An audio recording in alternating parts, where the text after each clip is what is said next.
বিড়ি ফুঁকতে ফুঁকতে দাড়িপাল্লার কথা বললে বেহেশতে যাওয়ার একটা সম্ভাবনা তৈরি হবে, এটি বলেছেন জামাতে ইসলামের মনোনীত প্রার্থী ডক্টর ফজলুল হক। উনি ঝালকাঠি 1 আসন থেকে জামাতের মনোনয়ন পেয়েছেন। তার বক্তব্যটা ছিল অনেকটা এরকম যে কোনো এক ভাই হয়তো বা কখনোই ইবাদত করার সময় পান নাই, কিন্তু সিগারেটের দোকানে এসে একটি সিগারেট কিনে বিড়ি ফুঁকতে ফুঁকতে তিনি যদি জামাতের দাড়িপাল্লার বিষয়ে প্রচারণা করেন, তার বেহেশতে যাওয়ার একটা সম্ভাবনা তৈরি হবে।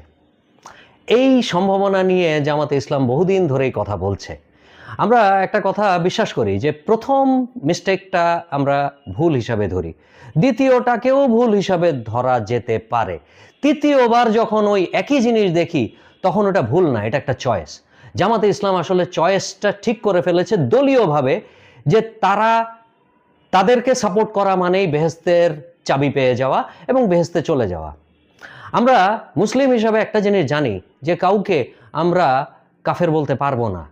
যদি ওইটা শিখ হয় তাইলে কাউকে বেহেশতের কনফার্মেশন দেওয়াটাও কিন্তু ঠিক নয়।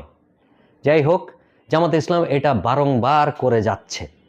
এখন আমার একটা প্রশ্ন আছে, আমরা ভোট দেই কি পরকালের জন্য না ইহকালে ভালো থাকার জন্য? অবশ্যই আমরা নেতা নির্বাচন করি এই জীবনে তারা যেন আমাদের সুখ শান্তি নিশ্চিত করে এবং আমাদের নাগরিক অধিকার নিশ্চিত করে এবং আমার আশেপাশের সামগ্রিক যত নাগরিক সুবিধা আছে ওগুলা তারা বাস্তবায়ন করে।